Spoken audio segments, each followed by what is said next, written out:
Let's move on and get you the corporate spotlight now on the show. We've got Amit Sareen joining in, ED Anant Raj Industries, to figure out what's been happening at the company and what their immediate perspective is as far as growth goes.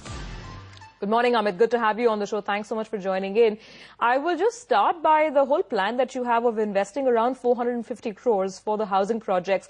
You are looking to acquire more land and you are planning to start more projects. Can you give us some fixed numbers on this as to how much of this parcel of land has been bought and what you would be starting off in the next 1 or 2 quarters?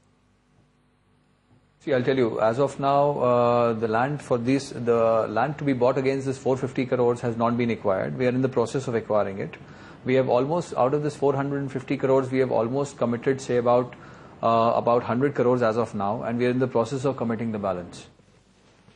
How is the rental picture shaping up? Because specifically for Anant Raj, of course, rental is a huge part of your total revenues.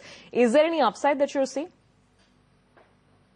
See, I'll tell you, there are two things. A, in terms of the rate of rentals, they have not gone up. The rate of the rentals are just the same, which is quite low compared to what they used to be about 2 years back. But one good thing is that now there is offtake. Now there is, people want to take space now. So that is one thing which has changed. And especially at Anant Raj, for example, we are today a zero debt company. So whatever rentals are today coming into the company are clear-cut income for the company. Because the company has no debt to retire or no installments to be paid that way. So that way we are pretty comfortable. Amit, an update on your IT parks as well, the one in Manesar, the other one at Panchkula. How much will come on stream in the next 1 or 2 quarters? See, the Manesar one is almost complete now and we have started renting it out. The Panchkula one is yet to start. We are going to start it in phases. Say about 1 year back, the idea of the company was to start the whole thing in one shot and complete it. But now the company has decided to do it in phases. So phase 1 should start within the next 1 month. And once we complete phase 1, then our first intention would be to lease it out and then go into for phase 2. How much revenue would you then expect from both of these projects, IT parks put together, both of them? See, I cannot give you future numbers, but see, like, for example, if you talk in terms of rentals have come down. For example, in areas like Manesar, rentals have corrected to almost, say about 30%. And in Panchkula also, I guess the same thing is applicable. They have corrected by 30 to 35%. But again, you know, the plus point which we have in these areas is that the land acquisition cost is low. So thus we are able to still, even after taking a 30% hit in the rentals, we are still viable.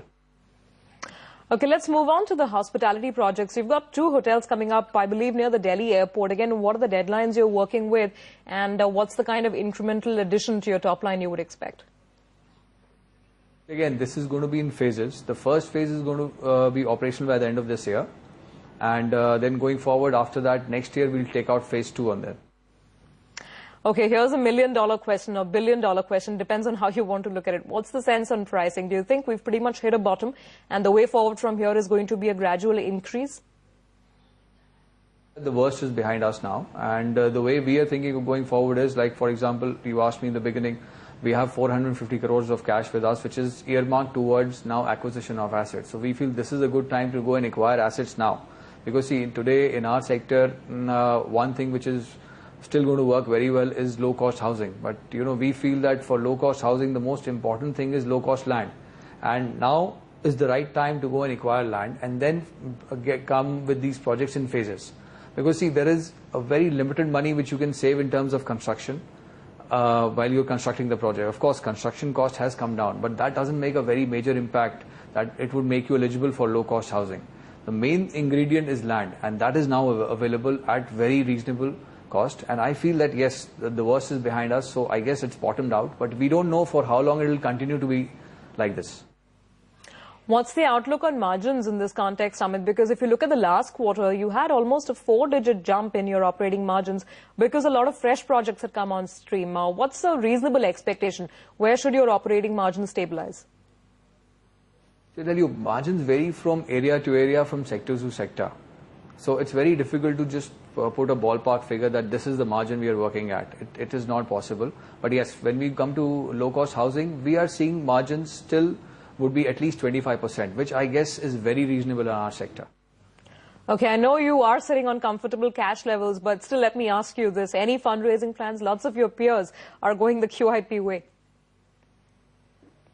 Not really, not right away. See, I'll tell you, we are total, in terms of total cash in the company, we are sitting at 750 crores of cash, out of which 300 today is allocated towards execution of our own assets, own projects which are going on. So we don't need any money for this ongoing execution which we are doing. Plus we have this 450 which is earmarked for fresh acquisitions. So only once we finish this money, we would look at anything else. And the enabling resolution which the company has is just being opportunistic. You know, if we have enough opportunities on the table, like I told you in the beginning of this interview, today we feel this is a very good time to buy land. And only when we see that, yes, we are getting more projects where we should invest, only then one would make use of that fundraising. And in case we do it, it is only going to be for growth.